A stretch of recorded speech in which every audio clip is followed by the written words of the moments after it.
O Via Justiça de hoje tem como tema a formação ética e intelectual dos magistrados. O que a sociedade espera da preparação intelectual do magistrado? Quais as principais lições dos mestres que engrandeceram e contribuíram para formar o pensamento jurídico-social da magistratura brasileira? Como as escolas superiores da magistratura estão preparando o juiz hoje? Participam do programa o ex-presidente do Tribunal de Justiça de Minas Gerais, desembargador Márcio Aristeu Monteiro de Barros, e o presidente do Instituto dos Advogados de Minas Gerais, o advogado José Anchieta da Silva. Numa parceria da TV Assembleia com a Magis, Associação dos Magistrados Mineiros, o Via Justiça está começando.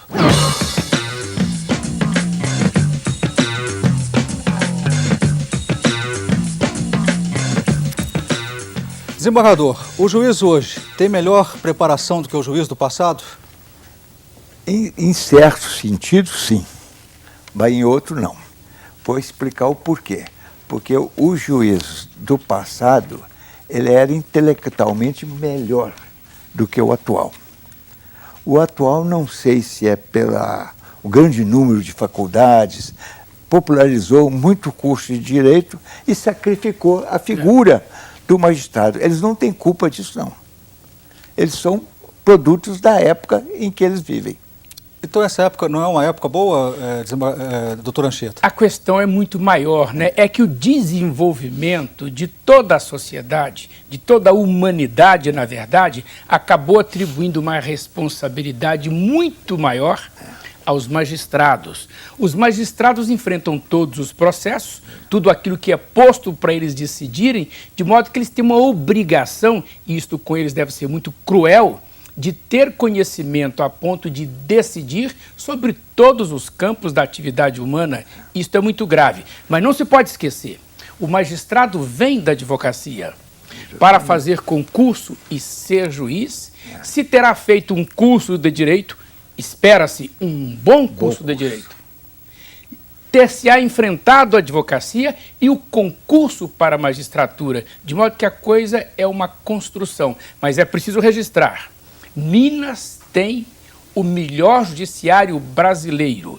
O poder judiciário em Minas é o melhor do Brasil, não obstante suas vicissitudes. Desembargador, no passado havia o latim nas escolas jurídicas e as provas de tribuna.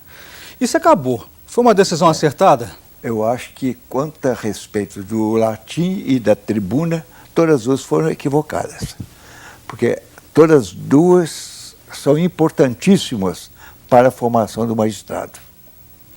Opinião do senhor sobre isso? É isto mesmo, doutor? A sociedade brasileira, a sociedade moderna, a brasileira dela que estamos tratando, a sociedade moderna tem muita pressa. E tendo muita pressa, acaba chegando atrasado do ponto de vista da verticalização do conhecimento, não é? A sociedade exige tanto de nós todos que tudo é feito com muita rapidez. O cidadão passou a preferir atalhos, e atalhos às vezes nos conduz a becos sem saída. Isto reflete principalmente na magistratura, é natural. Exatamente. Os acadêmicos de direito são grande audiência desse programa, desembargador. Pois então, não. eu acho que eles não... Eu gostaria que o senhor explicasse por que o latim faz falta, por que essa prova de tribuna que tinha nas faculdades faz falta hoje. O problema do latim é a base do saber escrever. Então, o saber escrever é importantíssimo para o magistrado. E isso reflete no advogado, porque o advogado que vai ser o futuro magistrado, ele aprendeu a dar uma solução muito rápida assim, mas sem profundidade.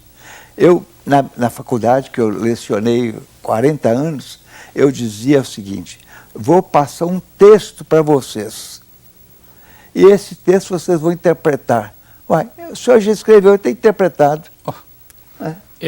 O senhor foi professor 40 anos na Faculdade de Direito da UFMG? Na PUC, não, na na PUC. PUC. 40 anos, ideal. E a prova de tribuna, por que ela seria importante? Exatamente, eu queria falar sobre isso. É preciso valorizar a palavra. É preciso valorizar a palavra escrita, escrevendo certo e bem, de preferência pouco.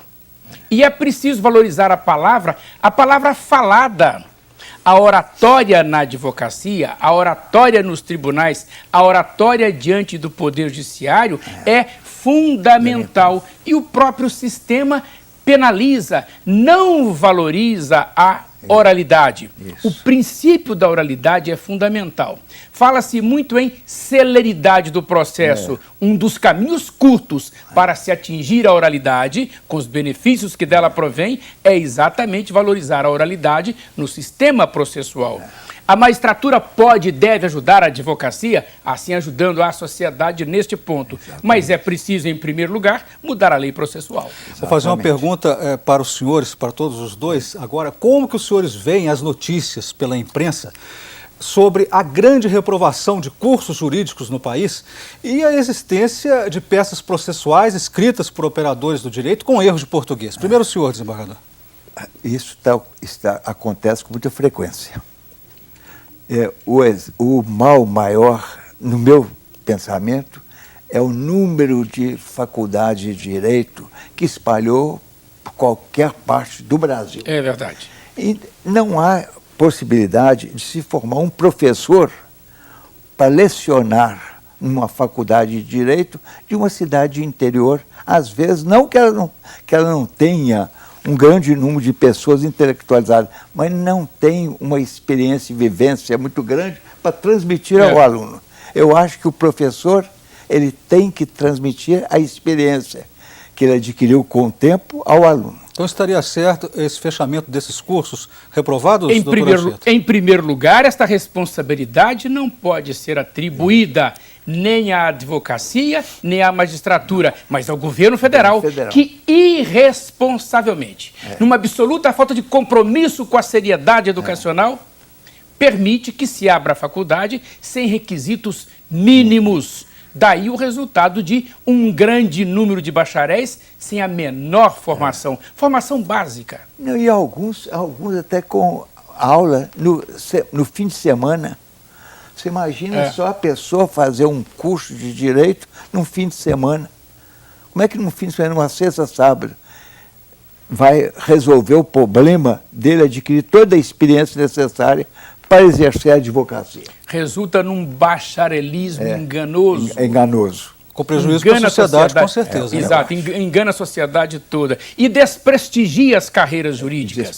Temos que tomar cuidado com isto.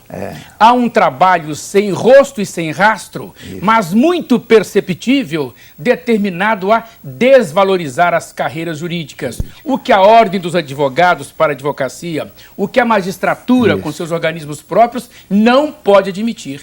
É preciso chamar a atenção do governo brasileiro. É preciso moralizar o ensino jurídico, começando por não se permitir que se abra escola sem condição mínima. Tentaram acabar com o exame de ordem, né? Teria sido um crime. Teria sido um crime. Porque o exame de ordem, quando nada, ele fica na obrigação de preparar para aquele exame. Ele precisa ser aprimorado. Aprimorado. Mas dele abrir mão não, e levantaram a tese da sua inconstitucionalidade e, felizmente, a Suprema Corte Brasileira, por todos os votos a 0, admitiu a sua constitucionalidade, quer dizer, a sua regularidade do ponto de vista legal. O que poderia estar por trás dessa tentativa de acabar com esse exame de ordem? Olha, é uma questão de massa. Quando se produz uma massa de bacharéis estupidamente enorme, esse contingente passa a lutar contra as restrições, ainda que restrições legais. Ele pesa bem. Ele pesa bem. É verdade. Aí vem interesses secundários, aí vem interesses menores que... Isso acontece da mesma forma no jornalismo, que impediram o diploma, né? Hoje, que está em discussão no judiciário. Então nós vamos fazer um rápido intervalo e voltamos em instantes.